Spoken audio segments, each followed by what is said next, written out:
श्री कृष्ण तो सिर्फ सत्य बताते हैं, बाकी चुनाव आपका रहता है। महाभारत का युद्ध प्रारंभ होने वाला था। दोनों पक्ष अपनी अपनी सेना बढ़ाने में लगे हुए थे। देश विदेश के असंख्य राज्यों की सेनाएं कुरुक्षेत्र पहुंच रही थीं। समय ने युग परिवर्तन के लिए इस सर्वनाश की रचना की थी।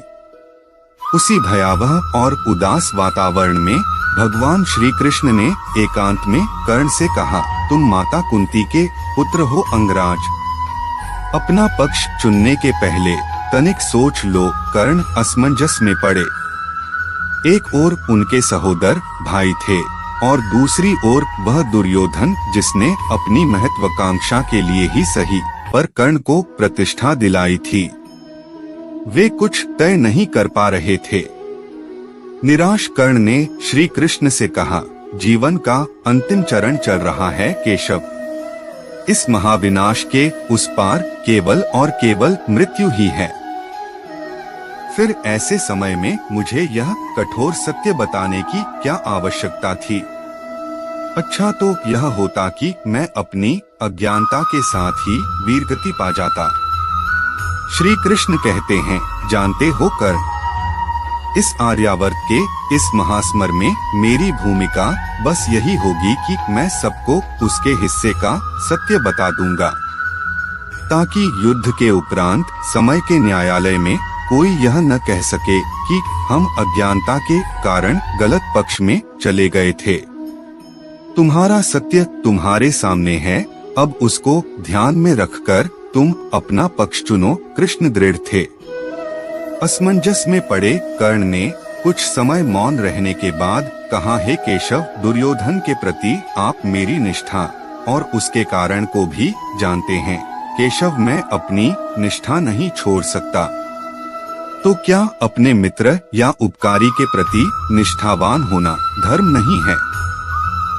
कृष्ण मुस्कुरा उठे और कहा, निष्ठा धर्म का अंग होती है, पर निष्ठा ही धर्म नहीं है अंगराज।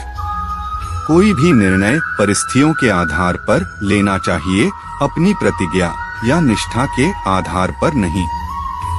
जिस क्षण कोई व्यक्ति किसी अन्य के प्रति सदैव निष्ठावान रहने का निर्णय लेता है या कोई प्रतिज्ञा करता है, तब उसे पता नहीं होता कि अगले क्षण की परिस्थिति कैसी होगी। जब आप पूर्व में लिए गए निर्णय के आधार पर वर्तमान के साथ व्यवहार करते हैं, तो आप समय का अपमान करते हैं। और मनुष्य का इतना सामर्थ्य नहीं कि वह समय का अपमान करके विजयी हो सके। आपको आज का निर्णय आज की परिस्थिति के आधार पर लेना चाहिए, कर्ण कल के आधार पर नहीं। पर मैं अपना इतिहास कैसे भूल जाऊं प्रभु? मेरा वर्तमान तो मेरे अतीत पर ही टिका हुआ है न। कर्ण विचलित होकर भूमि पर ही बैठ गए थे। कृष्ण ने उत्तर दिया, व्यक्ति में अपने इतिहास के प्रति मोह नहीं होना चाहिए कर्ण। इतिहास केवल और केवल इसीलिए होता है कि मनुष्य पूर्व में हुई गलतियों से सीख ले सके, इसके अतिरिक्त और कुछ नहीं। अब तुम अकेले निर्णय लो, हम चले। कृष्ण चले गए। कर्ण दुविधा के सागर में डूबे बैठे रहे। वे जानते थे कि उनके अतीत के अपराध उन्हें सही पक्ष चुनने नहीं देंगे। इसीलिए इंसान को अपने अतीत में किए गए कर्मों का फल पूरा वर्तमान ही खराब कर देता है। तो दोस्तों, इस वीडियो में बस इतना ही। मिलते हैं अगली वीडियो में, तब तक के लिए जय श्री कृष्णा।